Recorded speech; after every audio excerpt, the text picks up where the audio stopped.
皆さんこんにちは、ガジログです。今回はこちらですね。いよいよ到着しました Amazfit GT-R4 の開封レビューをお届けしたいと思います。発売日から少し時間が経ってしまいましたけども、Amazfit さんの方から製品を提供していただきました。送っていただきましたモデルは日本の Amazon では売っていないモデルになっている感じですね。では早速開封の方を行っていきたいと思います。それでは本日も行ってみましょ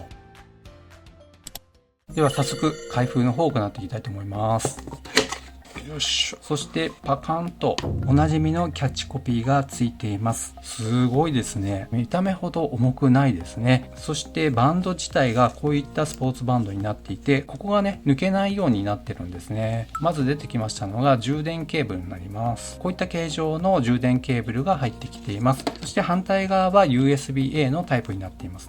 もしかしたらなんですけど GTS4 mini と似てるんですけどもね、実際つくかどうかっていうと、ここのね金具の部分見ていただきますと、明らかにねこのサイズ感が違いますので、金属の部分が接触しませんので全く互換性はないようです。こう見ていただくとも分かりますけどね、明らかにこの GT-R4 の方がサイズが大きいっていうことが分かると思います。そしてもう一つの同梱物はこちらの取扱説明書になります。というわけで早速ボディの方を見ていきたいと思います。まずね正面から見たところになりますけど、このサイズ感結構大きめだなという感じがします。サイドからね見たところになりますね。ブラックボディになりますので重厚感っていうのをすごく感じます。でも見た目ほど重くないので、これはね結構装着感の方いいのかなと思います。そしてねデジタルクラウンのところになりますけど、リューズですけども赤くカラーリングされていますので視認性が非常に良くなっています。またこの下にありますねサイドボタンも赤く塗装されていますので視認性が高くなっていますが、めちゃめちゃ真っ赤ではないので品がいい感じですね。そしてねサイドのところにこのように穴が2つついています。また反対側にもマイク穴のようなものがついていますね。そしてね裏側になりますセンサー部分になりますけども、バイオトラッカー 4.0 の最新版になっています。このようにね今撮っていますけども、そしてねバンドになりますが、ここにクイックリリースできるタイプになっていますので、こうして外せば簡単にねこのように外せますね。そして戻すのもはい、簡単にねこのように戻せましたので、この辺りの構造は非常にいいなと思います。ではちょっとねつけてみたいと思います。やっぱいいですね。微調整が可能になっていますので、スポーツする方にとってはこのバンドっていいのかなと思います。ではここのね保護フィルムを剥がしたいと思います。はい、ということでね真っ黒い画面が出てきました。電源投入をして画面を点灯していきたいと思います。長押しします。はい、ブルッと今震えましたね。かっこいいですね。ZEPOS。はい。まずね、言語の設定からになります。日本語対応していますね。今ね、ペアリング中になりまして、正常にペアリングされて、いよいよ使い始めることができるようになりました。ということでですね、これから使い始める形になりますけども、いろいろちょっと触っていきたいと思います。はい。動きに関しましては、いいですね。引っかかりがないです。今のところ引っかかりはありません。いいですね。そしてメニュー。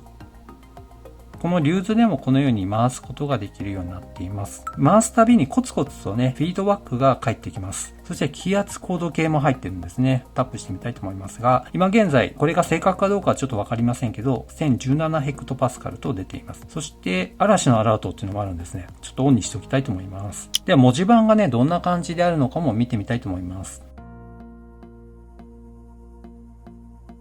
かっこいいですね。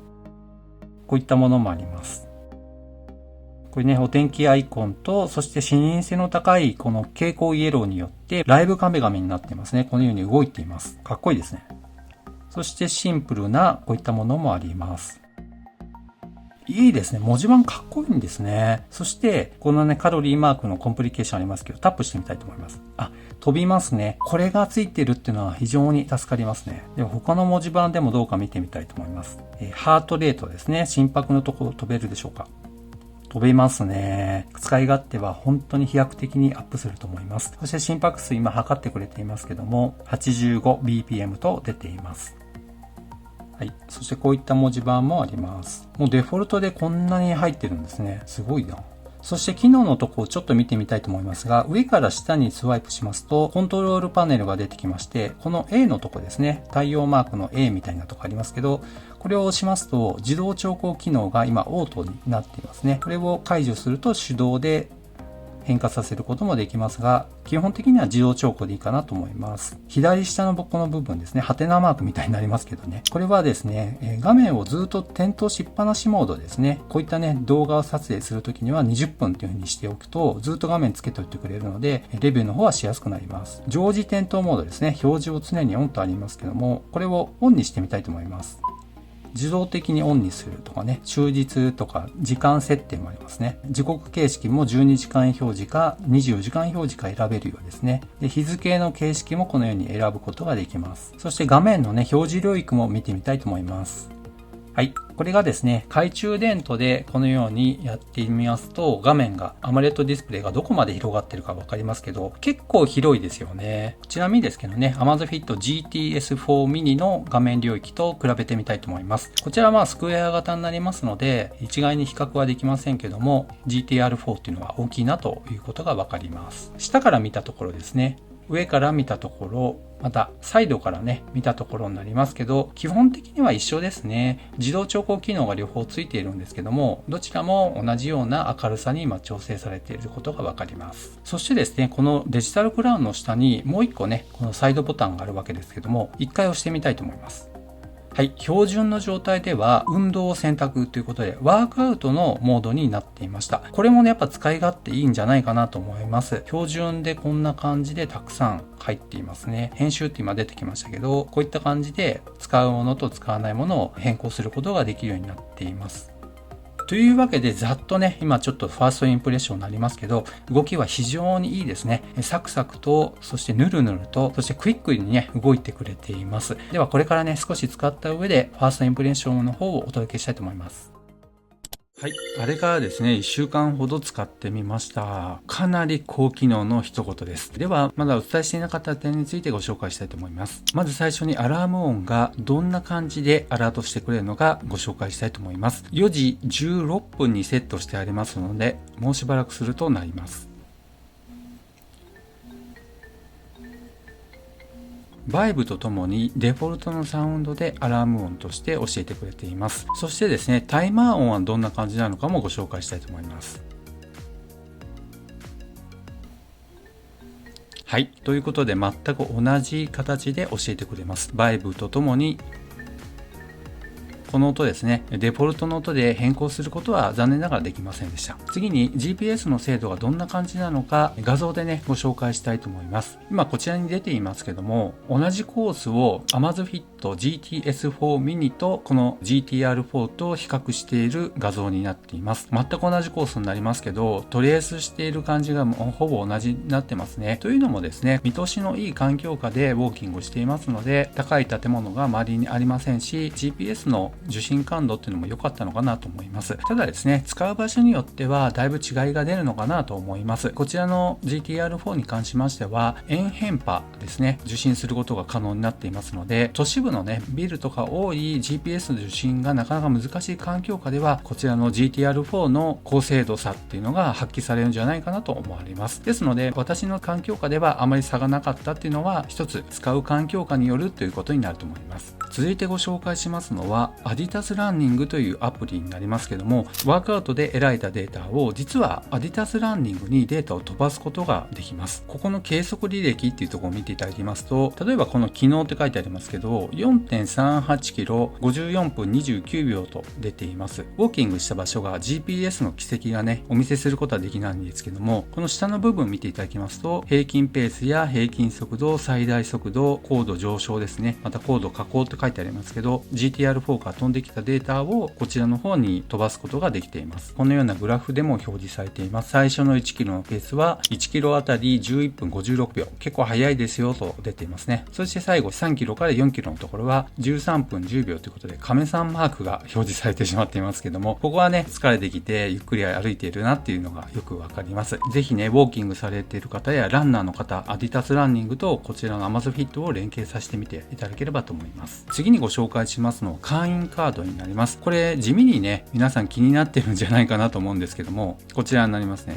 こんな感じになっています。今一番上、オートバックス、そしてヤマダ電機いきなりステーキというふうにね、バーコードのものを読み込ませているんですが、一回ね、開いてみたいと思います。こうなりました。実は元のカード自体は通常のバーコードになっていたんですけども、読み込ませた後は QR コードになってしまいました。QR コードを読み込ませていただきますと、オートバックスのサイトに飛ぶんですが、個人の会員カードの情報っていうのは一切出てこないんですね。ですのでね、今表示しています。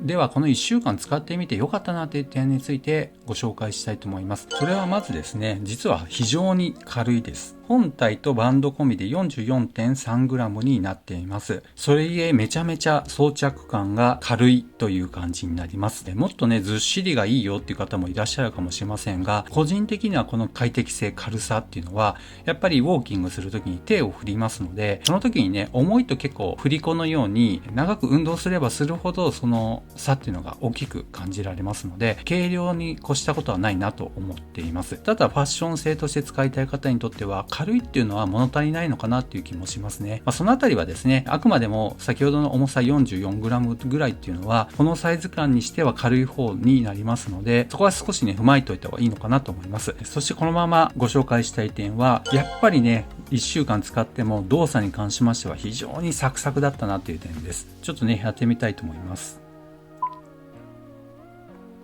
はい、このようにめちゃめちゃ滑らかなんですね。はい、もうヌルヌル感という感じですね。サクサクというよりヌルヌルっていう感じでしょうかね。いろんな機能がこのように入っていますけど、どれもめちゃめちゃ動作が軽い、ヌルヌルでサクサクと動いてくれます。そして次にご紹介しますのは、ショートカット機能のある文字盤も多いという点になります。例えばこちらの文字盤でご紹介しますと、例えばここのステップっていうところをタップします。はい、そうすると今日の歩数ってなっていますね。例えばハートレート。はい、心拍数のところにしっかり飛んでくれます。では別の文字盤でもやってみたいと思いますけども、またね、心拍のところをタップします。はい、しっかり飛びますね。そして天気。はい、しっかり飛んでくれます。ここのね、ちょっと場所のとこは隠してありますけど、このように飛んでくれています。